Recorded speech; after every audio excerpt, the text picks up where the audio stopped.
Ey ayol, siz asli bu. Siz o'zingizga o'zingizning ko'zi bilan qarab ko'nib ketdingiz. Qani keling. Men sizga mening ko'zimdagi sizni ko'rsatib qo'yay.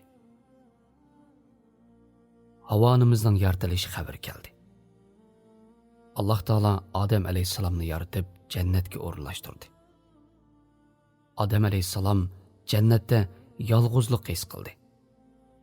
Shuning bilan Alloh taolo Odam alayhisalomning qo'rg'isidan bir parcha oldi. U qo'rg'i parchasi Odam alayhisalomning yuragiga bak yaqin yeridan elingan edi. Alloh taolo u parchadan Odam alayhisalomning ulfatlashishi uchun Havo onamizni yaratdi. Siz shundoq bir ayolki, ayolsiz jannatmi, jannat bo'lmaydi. Siz shundoq bir oniki, Alloh taolo jannatni sizning oyog'ingiz ostida qildi. Siz shundoq bir ayolki, eringizning erligi sizni ayosh bilan bo'ladigan. Siz shundoq bir qizki, dadingizni do'zaxdan saqlashga vasila bo'ladigan. Siz shundoq bir qarindoshki, siz bilan qarindosh bo'lishning o'zi ibodat hisoblanadigan. Siz shundoq bir hammiki, boshqa toj bo'ladigan, onaning o'rnini bosadigan. Siz shundoq bir ojizaki, shon sharpingiz islom bilan qo'g'diriladigan. Siz shundoq bir muslimaki, sizning sharpingiz sabablik askar qo'shinlar qo'zg'ilib ketadigan.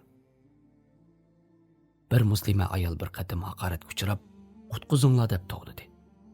U ayolning to'g'ligan ovozi bilan qo'shinlar to'plandi. Siz hayotning jafo mushaqqatidan charchaganda panohlanadigan illiq quchoq.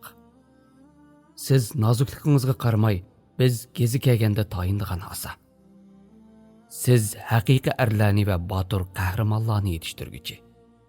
Hargizmi chechi uzun, aqli qisqa ayol emas. Kuyinish qilam ehtiyojliq ojiza emas.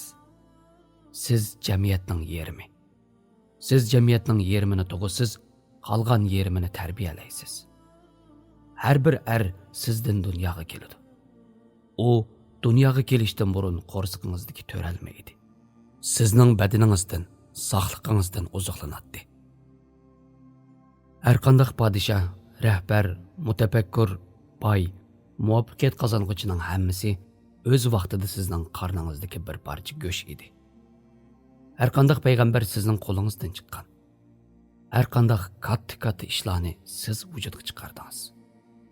Shunga beshingizni tik tuting.